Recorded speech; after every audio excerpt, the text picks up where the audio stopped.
This is Zach Nager. Welcome to The Art of Consequence, hosted by Wally Schnally. An uncut exposition of Scotch Free's improvised creation of Burn the Ships. Nothing rehearsed, nothing removed. This is where art meets consequence. Rolling.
This is like my third Mutron. Is it really? Yeah, I bought them, and I mean it's my favorite, maybe my favorite pedal of all time. Let's do that. Let's talk about gear. I sold it. I bought it. I sold it. I bought it. Let's do that. Let's talk about gear. Talk about your whatever you play. You can. How many pedals do you have? Yeah. Oh, I don't know. Oops. I have no. Yeah, I got no clue. I have like a bass, like tone structure that I use. Like a couple of gains that I stack, and a compressor. And then after that, delays, but it's always like kind of a moving target. I realized that before this session, I got my pedal board out and looked, and I hadn't looked at it since like August. And I was like, I got a noise gate on here. I should have ripped that. Like, I got a bunch of stuff on there that I should have ripped out. Yeah. But yeah, I mean, I think it's always kind of like versions of the same thing.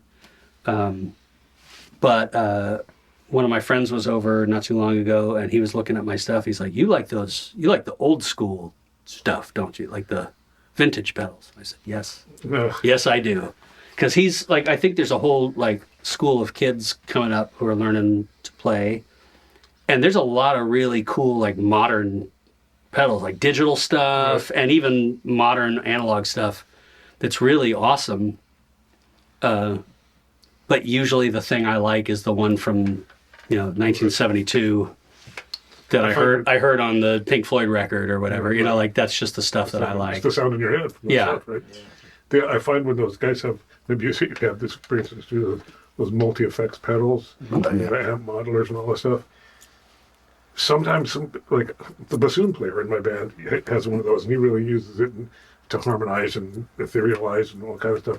But a lot of times when I hear guitar players use those, it sounds all squished and mini and small, and some guys can make it work, but they're very the old stuff really. I think you have to be the kind of person that wants to you want to work on that. Yeah. And I know a lot of people who do it and do it really well, but for me, I'm just so like the same reason that I don't like to practice is the same reason I don't like to I plug my stuff in and I strum it a couple times. I go, that's a little loud, and I dial that back. And then while we're playing, I'm like, that delay's fast, and I reach down and I start messing with that, and then I get this feedback thing. And I like the tactile turning knobs on pedals, and it adjusts. And you're affecting it in the moment when all those things you change. A lot of those guys with those multi pedals is like, I got the sound in my bedroom, right? And then they bring it on the gig. I'm like, I am like, I found that you can put like little rubber washers under the pots on these pedals. Yeah. Because what happens is I throw it in the bag and then I bring it out and everything's shifted. So now it's like, I can make it like harder to turn. Right. So I think maybe that'll help me be a little more consistent. Yeah. But even so, like I'm never really worried about what some people like mark what they like stuff is, where it sounds. It's just, to me, it's like right now, what does it sound like? You gotta be that way, yeah. I have people come in with the Axe Effects and those multi-pedal boards, and I always demand that they run a real amp with it. Yeah, here's my amp. I want to use this too. Yeah. I say, run your shit, and then I stick a Marshall in the booth or a Mizling in the booth and mic it up and run it parallel with that. And then you use the amp or mix them together. Yeah. And then he's getting all of his feel good stuff headphones while he's playing, but we're getting a better tone. A real sound. You get a compression out of the amp that it just kind of brings everything together. Yeah. I've made the mistake of doing entire records with people with those foot pedals, and it's very one-dimensional. Mm-hmm. Yeah, this thing, it's just...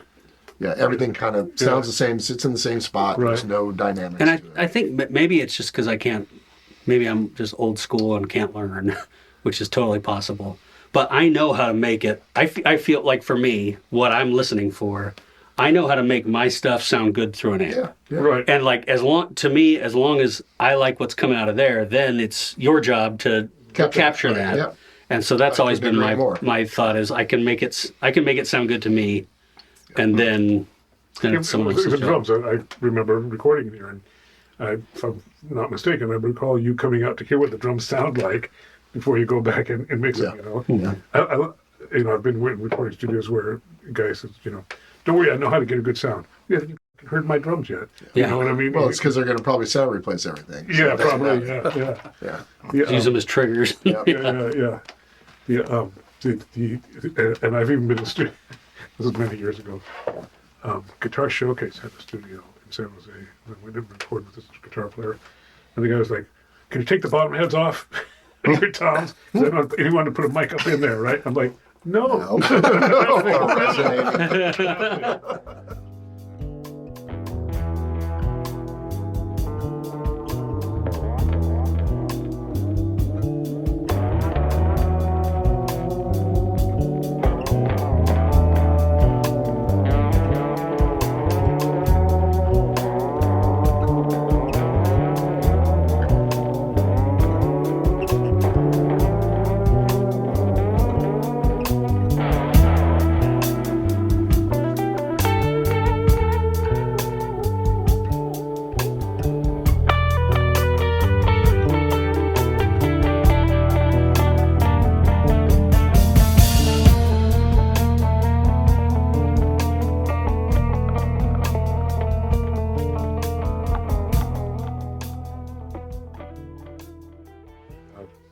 Well, you get back to what you said. The fact that kids are even playing with pedals at all is encouraging to me. Honestly, I think it's great. Because most of them are just plugging into the models online now. You know, it's- And you know, like whatever gets people playing, I think is good. Yeah. But like this, it was what's his name? I don't know. What his name is. Whatever. But he's a good player, and the sounds he gets are awesome, and he's got this boutique delay thing, and he's got this like each of those pedals. I mean, they're super expensive. Like it's a whole different world. yeah, but- handmade stuff. Yeah. And some of it's super quiet and like really well made. Right. So nothing against it. I like the noisy old. Sounds Old like the stuff. 70s. Yeah. Tube I do- screamer and, yeah. and a wah pedal. That's all you Yeah. need. I was telling Jaden my Mutron. So it's 72, I think. And there's a guy in Costa Mesa who he's like the guy who works on them. And I was going to ship it to him, and then I realized I couldn't probably insure it enough to make it worth it. Yeah. And I realized I could fly into John Wayne Airport, and it's like a 10-minute Uber from there. So I'm going to fly down there on points. I'm going to hand deliver my pedal to him, just because that makes me feel better. Yeah. Right. Because you can't, I don't know. Getting another one. It's crazy, but it's also like I don't want to have to find another one Yeah. and make sure it works and all that. Don't worry, Behringer will make one. No. I have one, and it is not. It's like if you play it like the extreme settings of it, it's just fine. But where I like my Mutron is kind of more on the subtle side of things, yeah. and even that was a little bigger than I would like. I'd like it a little more subtle, and the Behringer and most of the clones just don't. Right. They don't react the same. Like I did it AB right here, and it just was not even close, which was disappointing. I would love it if a new $39 of a new production thing would do the thing I want. Like that would be incredible, but instead it's a. And so you only play. You said your guitar guitar is 21 years old. Is that your main axe and only axe? Or? It's a old. I mean, old. It's a 2005 Eric Johnson Signature Stratocaster, and my amp's a 66 Deluxe Reverb. They're the kind of things. I got the amp, and I was like, I don't ever need another. Right. Like seriously, I mean, I'm just very content with Cool. with those two If things. you're going to go with Fender, that's the one to go with. It's awesome, and I think talking about sound reinforcement, right? 50 years ago, you needed a ton of volume on stage, Right. because there was no real sound reinforcement. But I've watched people play in front of 100,000 people with a 22 watt Fender Deluxe reverb, and so it's just fine for everything I need to do. Yeah, I rarely get to turn it above like 3 or 4. Right. They're It's loud just as hell anyway. plenty loud.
What's that? Nice delay work, man. Yeah, it was cool.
And is that your main bass, or is there a Yeah, part of a posse? no, it's pretty much like I got that bass like in 1997. It's a 4-string Warwick thumb bolt-on neck, and got it brand new at Skips Music in Sacramento. Is it still there? Skips is a They're different out on, location. they're I on think. Madison now. okay. And But, music stores aren't the same anymore. Yeah, but so I got that 1997 brand new, and then also got a SWR Super Redhead 210 combo amp, which is what I play out of, and then I have a 15-inch cabinet. For the fatness. Yeah, underneath it. So, and that's what I've played pretty much my main thing the whole time, pretty much. So, Nice. And how many snare drums? You know, it's funny when I think about it's a funny question, but when I think about a project, I never want the same kit that I played on the previous one. I've noticed that. Yeah, so like the first one that we did, it was all Monster Bonham sizes, you know, it was like 13, 16, 18, 26. And then I had This we call Swamp Thunder. This massive concert Right. drum, Okay. big drum sounds. This session, I was like, I'll do something completely different, and I wanted dynamics. So it's relatively a small kit. It's a 12 and a 14-inch floor tom. That I do have an 18-inch floor tom next Right. to it, and then the kick is a 20 by 18. It's all Ludwig maple, and then I have another kick that's a 22 by 20. So it's 22 inches Right. long. So it's like a cannon. We got some good tones. It's 22 by 20. Yeah. It's not 22 diameter. No. It's 20. 20 by It 22. looks bigger than Yeah, you think, but it's not. Oh, yeah. wow. And then on the snares, the Donette, which is the 14 by 5, it's a great sounding snare. It's made of acacia wood. And then the other one's a Ludwig brass, which is 14 by 6.5. But then I put that cow skin hide on it to Right. deaden it. And then, of course, the rototoms. But I like all that dynamic between the drums, the sizes. And even with the cymbals, I did a very small cymbal package. So I Right. have that flat ride by Saluda on this. So they're all Saluda cymbals. I got my primary ride, a little 10-inch splash, and then a China. That Besides my flat 14 ride, you can chest. do a lot of different things. You can. Yeah. You can choke it. You can hit it like a crash. You can play it in different sections and get Yeah, different that's tones one out of of the, it. the symbol that intrigued me when I was watching Yeah, your yeah, video. me too. I got a lot of people asking me, "Is that a China?" I go, "No, it's an inverted bell." It's a real bummer to pack, let me tell you, because Because it doesn't have no. So when I stack up my cymbals in the case, that's the goofy one. It's like Yeah. nothing I didn't even stacks think up of with that. it. That's It's fine. like food. Yeah, it's yeah. If I didn't love it so much, I'd be like, "No, we're not bringing this." Nice. Yeah. Well, I mean, the are limited instruments, but the tones are great, right? Speakers, that might have something to do with it too, right? Brad's the man. Just like you said, just capture what's out there. Yeah, That yeah. sounds good. Yeah. No. It was a day well spent.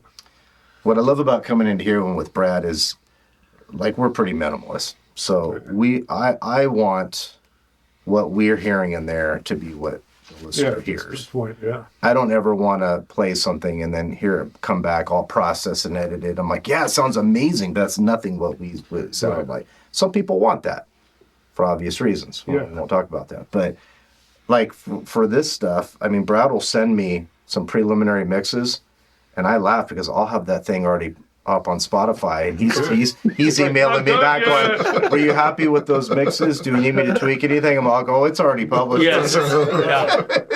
Yeah. It's ready to go." And what that happens, like, sometimes you walk home with the rough mixes from the session, and they come back to do the final mix, like, oh, no, I like the rough Yeah, mix. yeah. I fell in love with the rough mix. Yeah. It happens a lot. Especially because if you listen to it constantly over and over and over again, it's in your subconscious, Yeah. and no matter what you do, it's not quite the same. Yeah. Yeah, these are 2-day projects. One day recording it, and I mixed the whole thing in a Nice. day, Yeah, and we didn't change it. Yeah, no. And what are we doing for like EQ and stuff? Is it pretty basic, right? I mean, yeah. I've got my thing I do. Yeah. But yeah, as far as adding effects and stuff, very minimal, yeah, and nothing on the bass and guitar. I mean, Yeah. you guys are So you're adding your own effects, so I'm not going to add anything to that. no triggers, Sounds no great. click tracks. Which, No. Not opposed to click tracks, but the click track would never work with this. It's not with this, because you That'd be a nightmare. Yeah. Split attention.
Can I blow my nose real quick? I'm sorry. So we can edit that out, right? Go for it. No, we're going live. This I'll is be right live. back. Sorry. I assume I know. Sorry.